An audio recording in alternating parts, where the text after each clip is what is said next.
Olá, povo de Deus, terça-feira da Semana Santa, 30 de março de 2021. A nossa reflexão de hoje é a partir de Isaías 49, de 1 a 6, e João 13, de 21 a 33, depois 36 a 38. Uma vez mais, estamos com o chamado Deutero-Isaías, ou segundo Isaías, que atuou no século VI a.C., um profeta anônimo, desconhecido do Isaías do século XVIII, que abre o livro. O seu período compreende parte do cativeiro de Israel na Babilônia, onde hoje está o Iraque. Um dos períodos mais importantes da história da civilização hebraica. Decadência do Império Assírio e emergência do Império Babilônico, tendo à frente, no período do exílio, o imperador Nabucodonosor.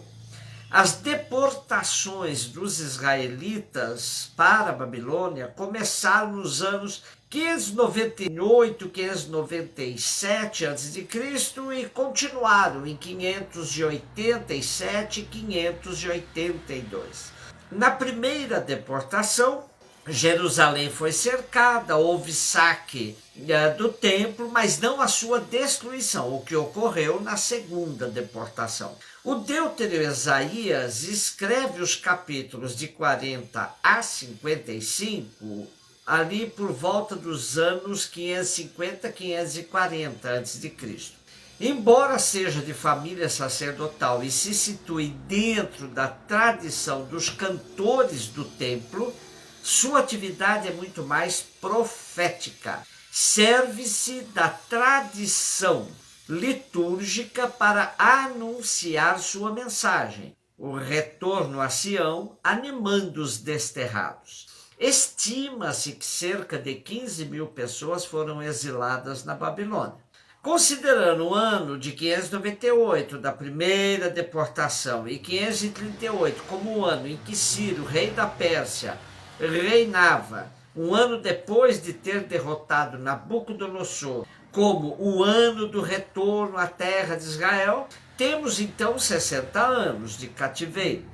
Há quem diga mais, há quem diga menos.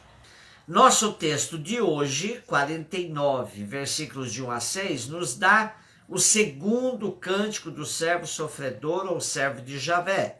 A experiência do exílio arrasa com o povo de Israel, que entende que isso se deve a um castigo de Javé por causa de seus pecados. Depois de alguns anos na Babilônia, há quem tenha conseguido adaptar-se e até levar uma vida razoável.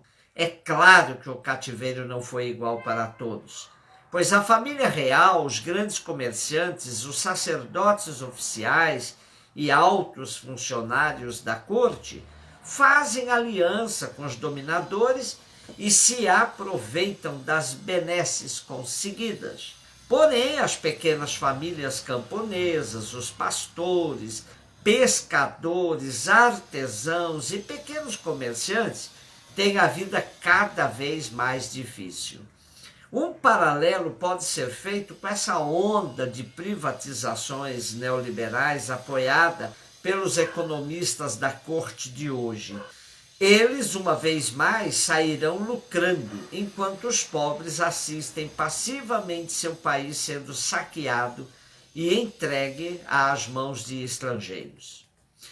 O segundo cântico do servo sofredor destaca a missão do servo que continua anônimo, atribuído por alguns a Ciro, rei da Pérsia, que permitirá o retorno de Israel. Outro também dizem que é o próprio Israel, que será outra vez congregado como o povo do Senhor. Outros dizem que Israel de fato é esse povo, ou a invocação emblemática ainda de um patriarca.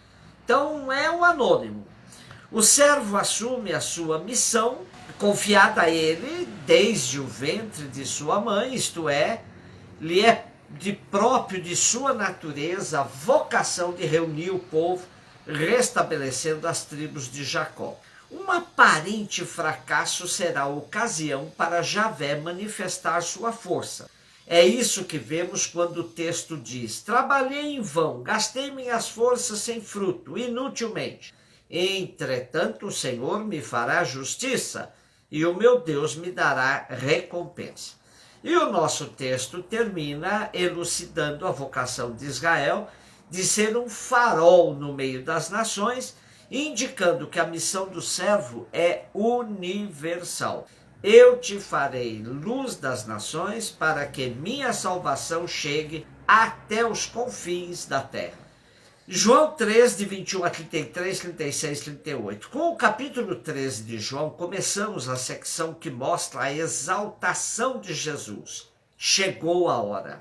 Nosso contexto de hoje é o da ceia derradeira.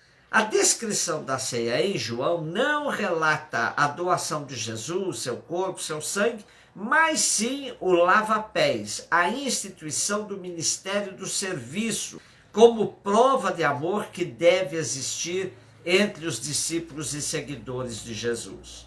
Logo após o lava-pés, Jesus passa a anunciar a traição, dizendo: aquele que come do meu pão levantou contra mim o calcanhar. Desde já, antes que aconteça, eu vos digo, para que, quando acontecer, acrediteis que eu sou. Jesus ficou interiormente perturbado e ainda declarou: em verdade vos digo, que um de vós me há de entregar. Essa declaração de Jesus provocou um clima de suspeição entre os discípulos. Não que um suspeitasse de outro, mas até de si mesmo, que passaram a olhar entre si sem entender bem o que Jesus dizia. Aqui aparece pela primeira vez a expressão o discípulo predileto, o discípulo amado, aquele que ele amava, que não se sabe bem quem era e que uma antiga tradição o identificou com João Evangelista. Interessante que Pedro tenha se dirigido a este discípulo para que ele interrogasse Jesus sobre o traidor. Por que Pedro mesmo não o fez? Sabemos que a comunidade do quarto evangelho destaca muito mais o discípulo amado, preterindo a Pedro, que foi o que negou ser discípulo de Jesus, resultando em grande dificuldade de sua aceitação nesta comunidade. Somente o acréscimo, com o capítulo 21, resgata a figura de Pedro. Então, o discípulo amado, reclinando-se sobre o peito de Jesus, perguntou: Senhor, quem é? E Jesus respondeu: é aquele a quem eu der o bocado de pão ensopado, que era um gesto de profunda intimidade, de amizade. Parece que é a última tentativa de Jesus de resgatar Judas. E molhando o bocado de pão, deu-o a Judas, filho de Simão Iscariotes. E logo após o bocado, entrou nele Satanás. Jesus disse-lhe então: o que tens a fazer, falo depressa. É conhecido que os judeus não se sentavam à mesma mesa com os inimigos. Talvez isso explique a fala de Jesus despedindo rapidamente Judas da refeição. Já sem a presença de Judas, Jesus se põe a anunciar aos seus discípulos a chegada de sua hora. Agora é que se revela a glória do Filho do Homem, e assim se revela nele a glória de Deus. E se Deus revela nele a sua glória, também o próprio Deus revelará a glória do Filho do Homem, e há de revelá-la muito em breve. Filhinhos, já há pouco tempo vou estar convosco. A vez de me procurar, e assim como eu disse aos judeus, para onde eu for, vós não podereis ir. Também agora o digo a vós. Podemos entender que tudo isso devia deixar os discípulos muito inquietos e sem saber bem o que comentar. Por isso Pedro reage: Senhor, para onde vais? E Jesus respondeu-lhe: para onde eu vou, tu não me podes seguir por agora, mas me seguirá mais tarde. Disse-lhe Pedro: Senhor, por que não posso seguir-te agora? Eu daria minha vida por ti. Replicou-lhe Jesus: darias a vida por mim? Em verdade te digo, não cantará o galo antes de me teres negado 3 vezes. Da perturbação à decepção total, pois Jesus anuncia que será negado por Pedro, um dos seus discípulos. E nos capítulos seguintes, Jesus continuará a ensinar os seus discípulos, para que tenham firmeza frente a tudo o que vai acontecer.